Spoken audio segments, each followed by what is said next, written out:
second in what will become 6 books. Can you believe that? There will be 6 in the series. To plan ahead. Sarah has come all the way from the wilds of Vermont, which is a strange, uncharted territory with no laws, no rules, no human. They don't act like we do there. They're very different. It's very They all wear green vests. I dress like this all the time. Read to you, and she'll answer any of your questions. So let's give Sarah Stewart Taylor a big round of applause.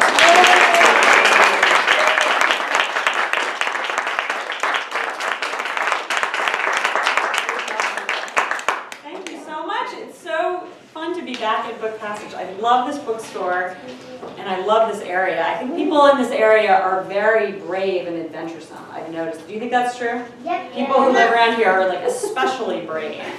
I really do notice that. So I want to ask you guys a question. Have you ever gone on an adventure? Has anyone in this room ever gone on an adventure? Have you gone on? Where did you go on an adventure? Where did you go on? Was it a secret adventure? You can't tell me? Was it like a spy mission, so you can't talk about it? All right, I understand. How, is there anyone else? You can, if you want to tell me in a minute, you can think about it. Is there anyone else who's gone on an adventure? Have you ever gone to a really exciting, cool place? Where did you go? Kind of. I just kind of go on hikes sometimes. I love to hear that, because I love going on hikes too. And the thing about hikes is, if you use your imagination, any hike can be an adventure. And maybe some hikes could actually turn into real adventures, right? If something really interesting happens. How about you? Where have you gone? I went to Sweden. You went to Sweden. It was, I'm sorry, it was where? Morchelen? Is that in Sweden? Cool. And was that, what was so adventurous and exciting about that place? You made a teepee. Ooh, cool. And you went to a big river. Like a bridge. And there's like a waterfall. Waterfall. That sounds so cool. You know, there's a waterfall in the first book in the Expeditioner series. It's right on the cover. You can see it. It's right on the waterfall. And also, that was little. And that's not learned to buy. The bridge is over the waterfall. The bridge is over the waterfall. Even cooler. So I wrote these books because I, like you guys, love going on adventures. And when I was a kid, my family actually did a lot of hiking. So I relate to your story about hiking. We love to go on hikes. And at one point in my childhood, we went on a trip to the Grand Canyon. And while we were in the bottom of the Grand Canyon, there was a big rainstorm. It started to rain, and there was a flash flood in the canyon. And when that happened, it was very exciting. I think my brother and I maybe thought it was a little more dangerous than it actually was. We were sort of like, oh no, we better climb up the sides of the canyon. And I think my parents probably wouldn't have taken us into a situation that was really that dangerous. But we like to believe that we were actually really in danger. And I kind of put that little idea away in my head. And many, many years later, I wrote a book in which a group of kids get stuck in a flash flood in a canyon. So when you guys have those adventures and cool, exciting things happen to you, hang on to those memories, because someday you may write a book about it. You may put it into a story. So the Expeditioners was totally inspired by my adventures as a kid. And it was also inspired by a real-life person. About 6 years ago, I wrote the script for a graphic novel about a woman named Amelia Earhart. Do you guys know who Amelia Earhart was? Hold on, let me ask him, then I'll come to you. Who was Amelia Earhart? Amelia Earhart was the first woman to sail across the Atlantic. The first. The first woman to sail across, fly across the Atlantic. And she sunk on her way around the world. Great. And what were you going to say about Amelia Earhart? Well, so if you remember, raise your hand. About a movie. There is a movie about her. So Amelia Earhart, as you said, was the first woman to be a passenger in a plane to fly across the Atlantic Ocean. And this is a very interesting thing. When I started researching her, I thought that she was the first woman to pilot a plane across the Atlantic Ocean. And she ended up doing that the next year. So she was the first woman to pilot a plane across the Atlantic. But the flight that made her name, that made her really, really famous in 1928, she was just a passenger on the plane. She flew the plane for about 15 minutes or something. And when I learned that fact about her, I thought that was such an incredibly interesting piece of information. That in 1928, no woman had even been a passenger in a plane. Isn't that amazing? And Amelia Earhart, by just sitting in the plane, and she joked about this, she said, I'm just a piece of baggage. I might as well, they could have taken a suitcase and done to do my job. But even sort of being brave enough to ride in the plane was enough to make her a famous woman and a famous aviator. And as I was learning about her, I loved all the things I learned about her childhood. She went on lots of adventures. She camped, she hiked. And her husband, George Palmer Putnam, was also a very interesting guy. I was doing some research into them as a couple and into their life. And I found this poster that said, George Palmer Putnam, the boy explorer, will give a talk tonight at the National Geographic Society. And I saw that poster, and I just, like, a light bulb went off in my head, and I said, I want to write a book about kid explorers. I want to write a book about kids who go out and don't just explore their backyard or their school, but who actually find new places and who put their lives in jeopardy and have incredible adventures. And so that's really where the Expeditioners came from. That was the genesis of the series. Now, once I had that idea for the series, what do you think was the next thing that came when I wanted to write the book? After you have an idea, what's the next thing you need to write a story? What would you say? What do I need? Paper. That's excellent. Good answer. Absolutely. You can't have a book without paper. That's absolutely true. What else might I have wanted? Pictures. You have pictures. Absolutely. You get pictures. Toys. Toys can be very useful. A title. Absolutely. All these things. And send it to a publisher. All these things. What do you think? And writing, yes. In order to have a book, you got to have some words in it, right? You can't just publish you can publish a blank book, but what do you think? A story. A story. Good. And when you're writing a story, who are the people who make the story happen? Characters, exactly. So after I had this idea about kid explorers, I knew that I needed to create some characters. And I decided that I wanted to create some characters who were siblings. Because I think siblings are really interesting. I think the relationships between siblings are very interesting. So for those of you who have brothers or sisters, do you ever feel like you love your brothers and sisters so much, but sometimes they kind of bother you? Yeah. Has anyone ever had that experience? Sometimes they drive you a little crazy, right? And you think, oh, I can't believe I have to live in the same house with these people. Exactly. So the siblings in my book, Kid Xander and MK West, sometimes feel that way about each other. And at the beginning of the first book in the series, they are living in a world that's a little bit different from ours. It's a world where the computers have crashed, and it's discovered that the maps of the world are all wrong. And in fact, there are new places to discover and explore. And their father has gone out to discover some of these places. He's this very glamorous explorer. And unfortunately, he disappears while he's on one of his expeditions. So at the beginning of the book, they're kind of on their own. They're having to help each other out and kind of fend for themselves and figure out how to survive. And Kit comes into possession of a very mysterious map that seems to indicate a golden treasure in the Arizona desert. And for those of you who have read the first book, you know that they set off across the country to follow this map, and they find something in the desert that's much, much crazier than anything they ever could have imagined. And so at the end of the first book, there is a new map, and this new map seems to indicate an underwater location. They don't have a lot of information about it. So when the second book starts, The Expeditioners and the Secret of King Triton's Lair. And the second book starts. The kids are at a new school. And this new school is called the Academy for the Exploratory Sciences. And it's a school for explorers. I'm going to tell you a little bit more about that. I see two comments. Did you guys have a comment before I talk about the school? Yeah, how did you come up with Suki? You know what, hang on to that question because I'm going to leave a lot of time at the end to answer questions, and I can talk about anything you're interested in. I will definitely talk about Suki because she's one of my favorite characters. But what about you? What is that thing for? I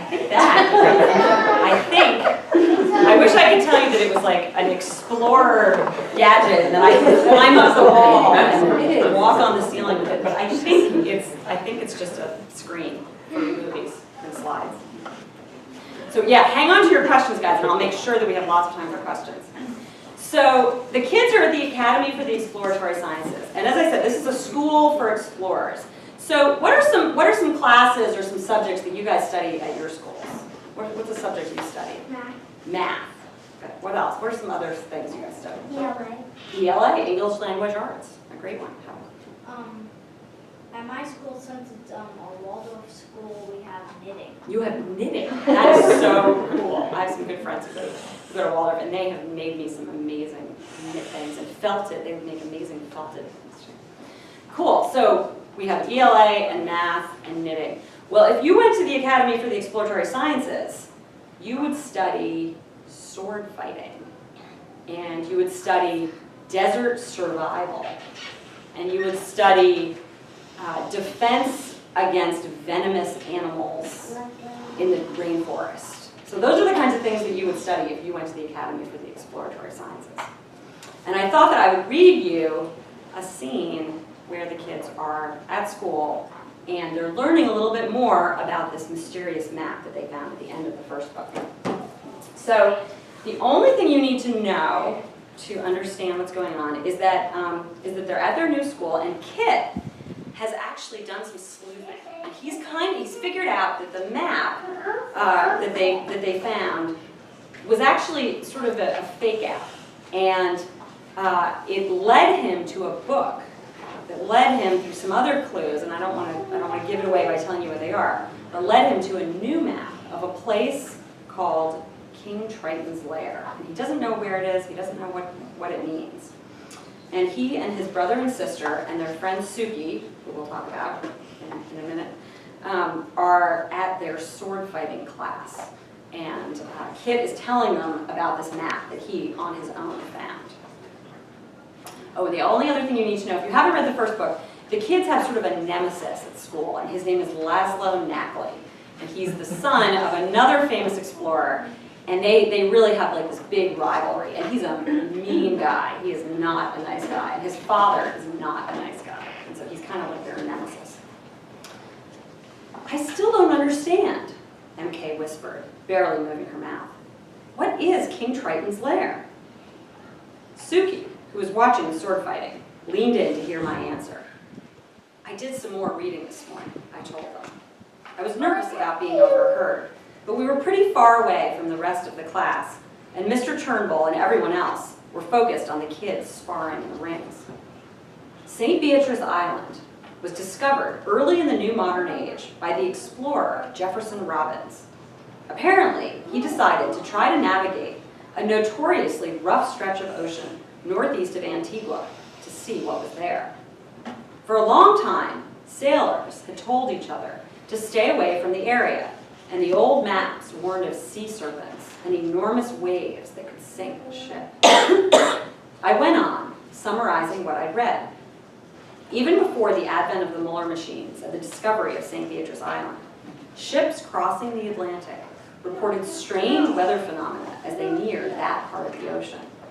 Many ships were lost, and legends and folk tales on the islands told of spirits or mermaids or sea serpents drawing ships and their crews down below the waves.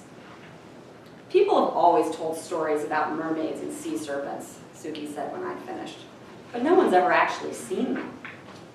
Pirates would wait nearby because so many ships got into trouble. They thought they could get the treasure they carried, but most of the pirates went down too, I said. I picked up a stick and drew a little map in the dirt. I drew a circle around the small crescent-shaped island north and a little bit east of Antigua that was like a little moon above the ridge of the Lesser Antilles. That's St. Beatrice Island, I said. Southeast of St. Beatrice, I drew Ruby Island, another newly discovered island that, from what I could tell, was mostly used as a seal hunting station. Right here, I went on, making a mark in the dirt next to Suki's foot, is an area of the ocean known locally as King Triton's Lair. Over the years, lots and lots of ships have sunk there, including, I lowered my voice, Gianni Girafalco's. I rubbed out the map with the toe of my boot. Mr. West, Turnbull called, beckoning to Xander to enter one of the rings. Your turn. Xander ran over and picked up the longsword as though it weighed nothing. He swung it back and forth in the air over his head a few times and then got into fighting stance. His knees slightly bent, his body leaned forward, the sword held high over his head. And Mr. Knackley, I think. Laszlo Knackley ran forward from the other side of the field and picked up the other longsword. He looked excited, swinging it around the way Xander had, and then getting into fighting stance opposite him. "He'd better be careful," Suki whispered to me. Laszlo isn't very happy with you Wests right now." "And fight!" Mr. Turnbull shouted, bringing his arm down and stepping out of the ring.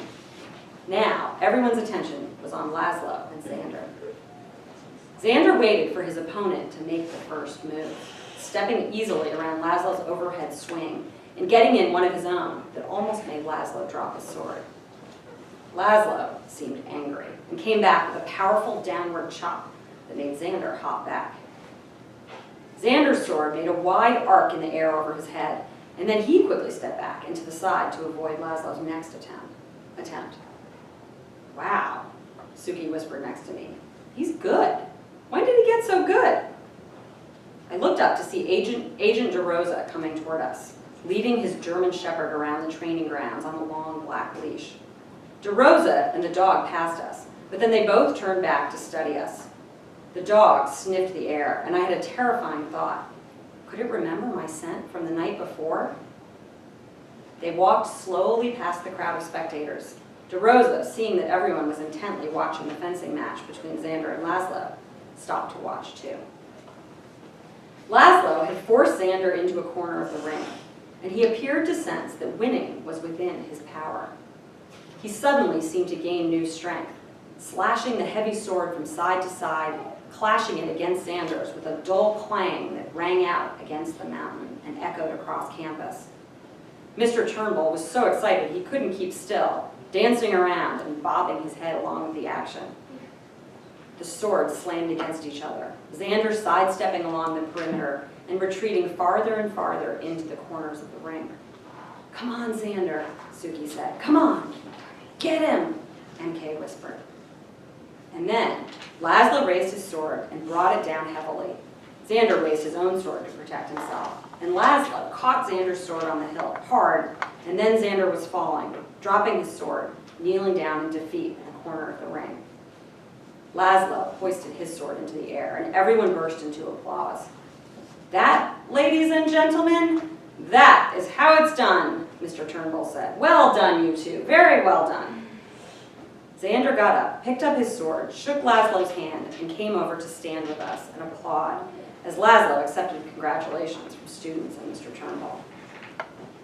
Xander was breathing hard, a film of sweat on his brow, the armpits of his khaki field shirt stained dark.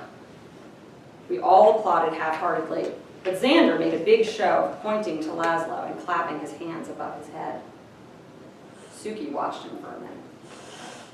"You let him win, didn't you?" Xander winked at her. "Maybe I did, but don't tell Laszlo. I figured keeping him happy for a few days might give us a chance to do some sleuthing." He grinned and reached up to rub a scratch along his jawline. "It's tougher than it looks losing on purpose. I can't tell you how much I wanted to bring that sword down on his head." "But you didn't," Suki said, smiling. "But I didn't." He turned to me and smiled a smile that I knew to be an attempt to make peace. "Now, let's figure out what Dad wanted us to do.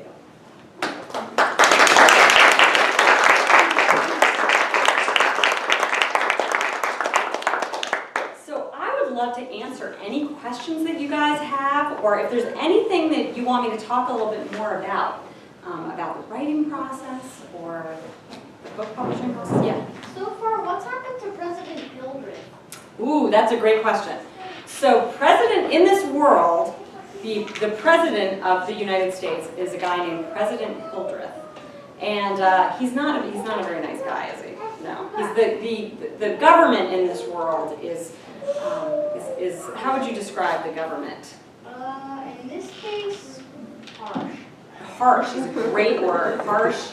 And they watch people a lot, and people don't have a lot of civil liberties in this world, unfortunately. So President Hildreth is still in power in the second book, and we hear a little bit about him, but we don't see a lot of him, because as you've probably noticed, the guy who's really in power, who would you say is really the person who holds all the power? Fully.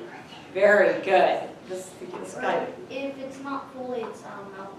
Exactly. So those guys, because they're in charge of the explorers who are going out to find all the new resources, they really hold most of the power in this country. So you're absolutely right. So we'll learn a little bit more about President Hildreth in the third book.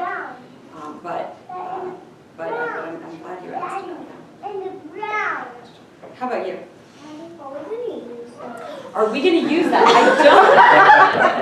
I don't think so. I don't think we're going to use it, but I don't know. We could ask the bookstore about that. It's kind of cool looking, isn't it? It's a very large screen, and those chains are kind of cool. We have one in our school. You have one of those in your school? There's tons. Yeah, they work pretty well. How about you? It says in the inside cover that the world is on the brink of war, and I was wondering why. Good question. Okay, so yeah, as the second book opens, the world with these corrupt guys who are sort of in charge things are heating up. In this world, there are two big superpowers. There's the United States and all of its allied nations. And then there's something called the Indo-Rustan Empire, which is sort of comprised of the former Soviet Union and parts of Eastern Europe, the Indian subcontinent, most of Asia, and Australia. So these two world powers have kind of reached a stalemate when the series starts. But there's a place called Cimmeria, which is a newly discovered land that is kind of over near Turkey, and there's been some unrest there, and that unrest may start a war between these two superpowers. So that's that's just kind of like in the background in the second book. We don't hear a lot about it, but it affects where the kids go and what they do, certainly. Good question. Are there other questions that people have? Can turtles talk? Can turtles talk? No. That's a good question. What do you guys think? Have you ever heard of a talking turtle? No.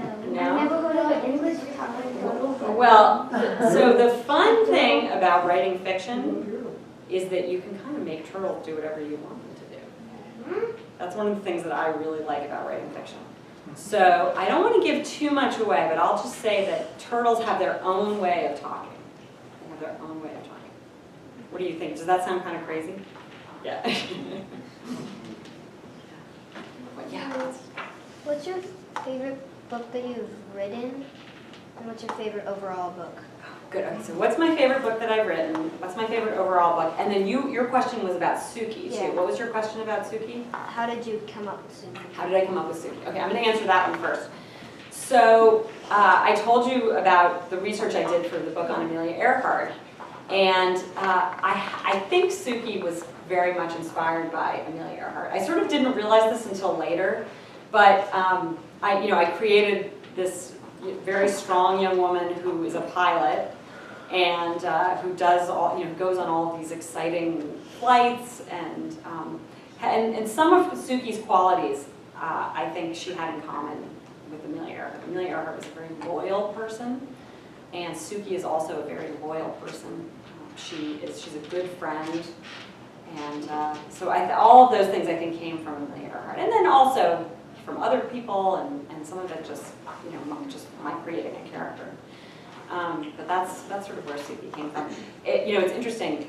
In the first draft of the book, she was a very small character. I basically needed a character who would get the kids into the map room at the Expedition Society. So I had them at the Expedition Society, and I knew they needed to get into the map room because they needed to find what they find there. And I thought, oh, I'll just have a character sort of get them in. And then I thought, oh, it'd be fun if it was another kid. And so I just kind of kept writing about her. And then, of course, she goes away for a little while, but I missed her, and I wanted her to come back into the story. And so that's why I have her come back into the story and then kind of stay with them for the rest of the book. And now she's a huge part of the series.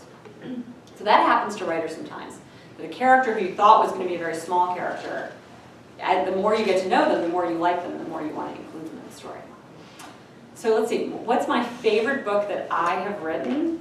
Well, I think I have to say the new book, because that's, this is my latest book, and it's kind of the closest to, the experience of writing it is very close to me right now, so I'll say this one. And my favorite overall book.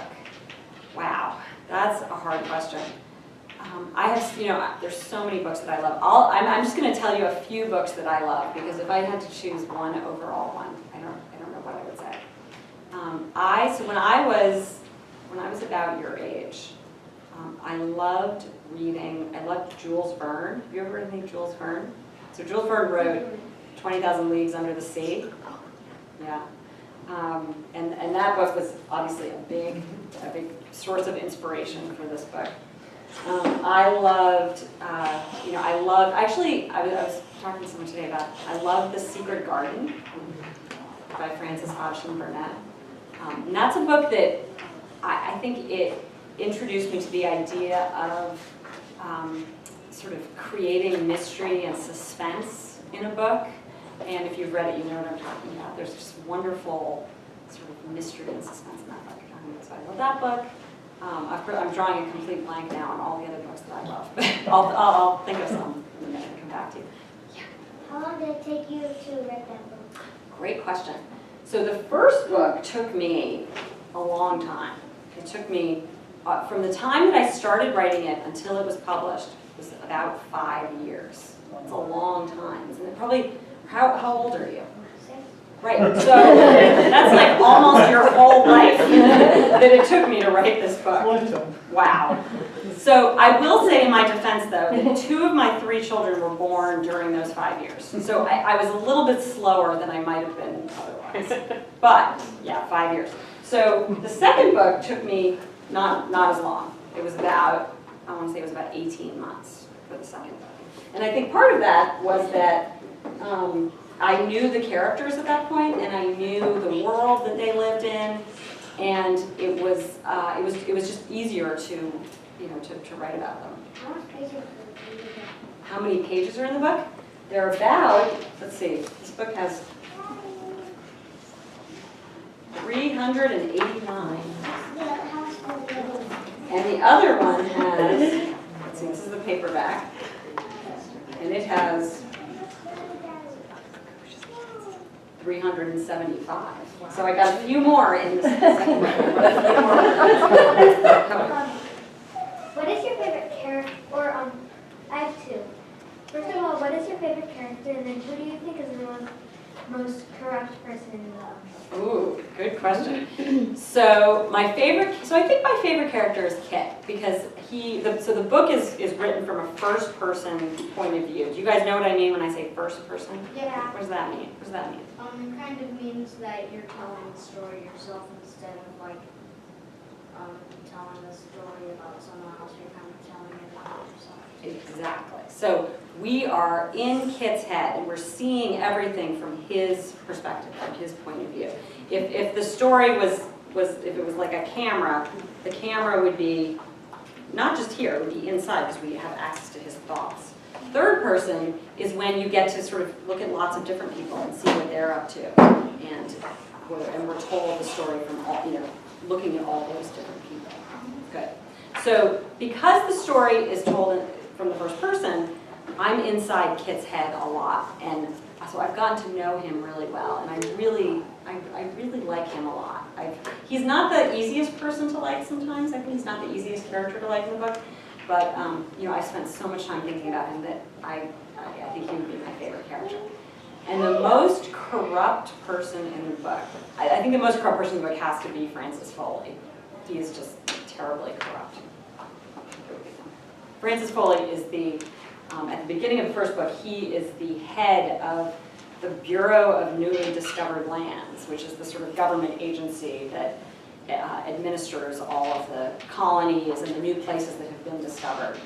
And he, at the beginning of the second book, he gets a new job, but he's still very corrupt. Who's the narrator? The narrator is Kit. So this guy right here he's the narrator. And he, at the beginning of the first book, he's a 13-year-old boy. And he's 14 when he's the middle child in his family. Is there anyone here who's the middle child in their family? Are you good? Are there no middle child? So you're the middle child. There you go. So yeah, Still a middle child. I'm really interested in. I have a middle child, and I'm really. But I didn't have a middle child when I started writing this book. I only had one child. But my father is a middle child in his family, and I think I was always so interested in how he sort of his narrative about his family and how being the middle child affected him, and so I think that's where the character of Kit comes from. But, yeah. Do you have an outline set up for all 6 books in the series? I do. Do you work with a very specific outline when you're writing each book?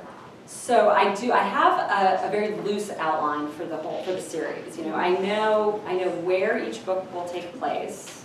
I know which part of the world I'm sort of taking the kids to in each book, and I know. It's almost like I think of it as a question of proportion. That I know what each of the characters' narrative arc is, sort of what's going to happen to them over the course of the whole series, and that it's kind of figuring out which. The proportions of the story to put in each book. Mm-hmm. And I have a pretty good sense of that. I have some, in my office, I have some big diagrams of, each book and where each character will be. And I like to, I always, when I talk to kids about writing, I always say that if you ask a writer what their approach to plotting is, they'll tell you that they're either a pantser or a plotter. Have you ever heard that before? So a pantser is someone who just writes by the seat of their pants. They sit down every day, they let the characters kind of lead them, and they write the story. And they are often surprised along the way with where their story takes them. And other writers describe themselves as plotters. And these are the people who write detailed outlines. They know what happens in each chapter. My favorite story about plotters is I once heard that P.D. James, the mystery writer, has such a detailed outline of each chapter of her book that she can write them out of order, that she can sort of sit down and say, today I'm going to write chapter 33, and tomorrow I'll write chapter 20, because she knows exactly, So, and I'm kind of a hybrid. I like to know, I like to know 6 big scenes in the book, and then I sort of think of it as like writing between the scenes. It's like I get myself from one to the next. So yeah, some outlining, but not really specific. What was your reaction when you first saw the illustrations? Oh, I love them. So Catherine Roy, who's the wonderful illustrator of the Expeditioner series, was actually a student of mine. I have known her for a long time. I teach fiction writing at this place called the Center for Cartoon Studies in Vermont. And Catherine was a student there, and she was one of those students where she walked in and all the faculty were kind of like, I'm not sure how much we have to teach her. She came in really, already really talented and accomplished. And so it's interesting. It wasn't, for many writers, books are illustrated, it is this experience of like opening a piece of mail and seeing the illustrations for the first time, or opening a PDF. And I, all along, had been sort of seeing sketches, and it was a really kind of unusual and fun way. You know, McSweeney's was so open to us talking to each other and collaborating. Like the whole thing was, I think, much more collaborative than most author-illustrator relationships are, because she would send me a sketch and say, does this look right? Like, is this what you're thinking of the character? And I could say, no, not really. Go, you know, and she'd go back and work on it some more. So yeah, but I, you know, there certainly are, you know, like when I saw the cover, and but you know, the finished books are so beautiful, and they just do such a beautiful job. And so that was a very exciting experience to open the box. How about you? How did you think of making that book? How did I think of making the book? So how did I think of the idea for the story, or just of wanting to make a book? Yeah. The idea. So remember I was talking about Amelia Earhart? So it was my research into Amelia Earhart that made me think of this idea of kid explorers. But it was also, you know, it was a lot of other things too. I love maps. I've always been fascinated by maps, and that definitely kind of inspired me to do a story about maps and explorers. How many times did it take to like bring it to the publisher and get it published? How many times did it take? Do you mean how many drafts of the book, or how many revisions, or how many times did you bring it to the publisher and the publisher said no or yes or something? Well, that's a good question. So luckily when I brought it to McSweeney's, they didn't say no. They said yes. So that was good. But I will tell you a story about that, because rejection is a part of every writer's story. Any writer you talk to will tell you a story about being rejected. It's just a part of the game. There may be one or two people who have never been rejected, but we don't like them, and we won't.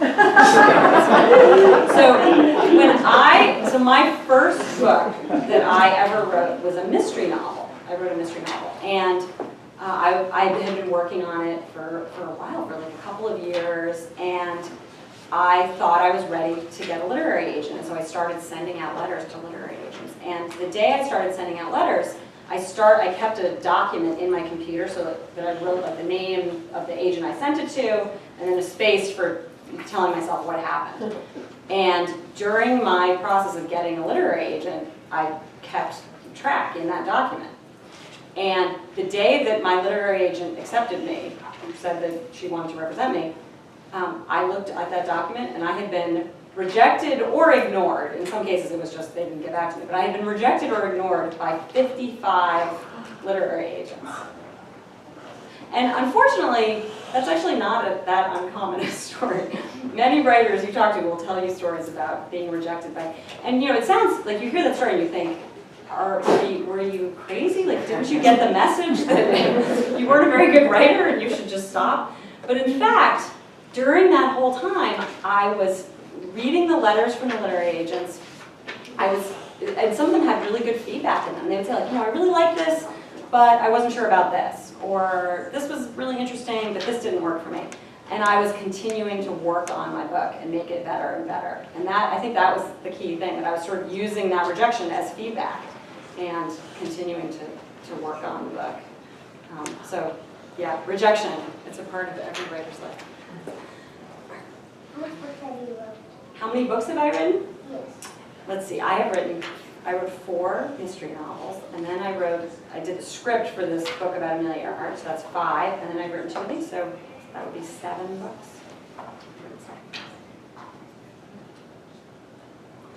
How many years did it take you to write all 7? How many years? That's a good question. Let's see. My first book was published in 2003, and it's now 2014, so how many years? You're the one who said you took math, right? So how many years would that be? 11? Very good. Yeah, so 11 years. And you know, the first book I was working on a little bit before it was published, so call it 13 years maybe. What movie kind of creepy if all the BNDL agents were watching you all the time? I think it would. Do you think it would be creepy? Yeah, Yeah. with the wolf with the robot eye. Yeah. Wouldn't you like see through like all your pockets and like see all the weapons and stuff you could have maybe? She might. And yeah, I agree with you. And I think that's part of why I wanted to write about those characters, because I think there is something really creepy about that. And I think I wanted the kids to, I don't know if you've ever heard something about writing that conflict makes for a good story. Have you ever heard that? Yeah. So conflict makes for a good story. So I wanted the kids in the story to sort of be up against something really not so nice, right? Because if all the other people in the story were just nice and they let the kids go wherever they wanted to go and let them do whatever they wanted to do, I wouldn't have a lot to write about. It wouldn't be that interesting, right? Yeah. So I wanted to create some characters who would sort of be in opposition to the kids and who would be doing things that, as you say, are kind of creepy. And so that we as the readers would feel like, I want the kids to succeed, because I want them to kind of beat those creepy people.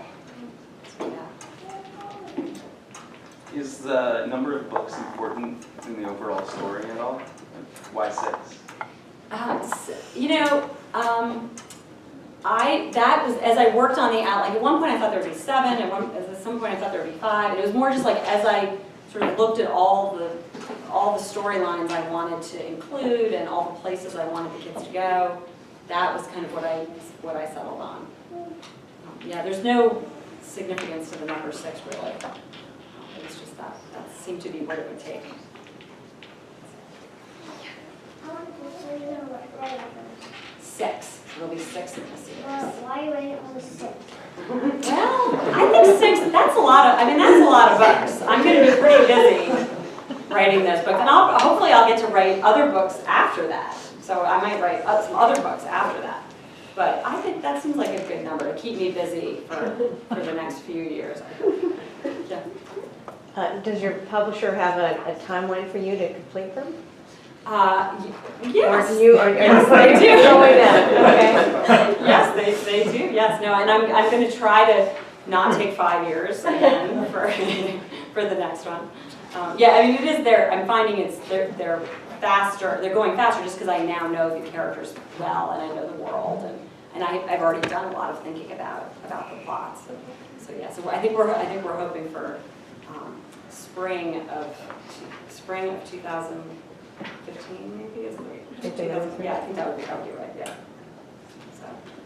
I'm sure your readers are crushing you to get Well, this done. I have to say, it's, I was at a school in Menlo Park yesterday, and this kid came up to me, he was like, I just got the 2nd book, and I read it last night, and I'm done. And I was sort of like, okay, I'm trying to write as fast as I can. So, I mean, I love to hear that, that's great, but one night, wow. Well, one more question. Tell us about your critiquing or peer reviewing process. Great question. I love feedback. As a writer, feedback is really, really important to me. And I sort of started out writing.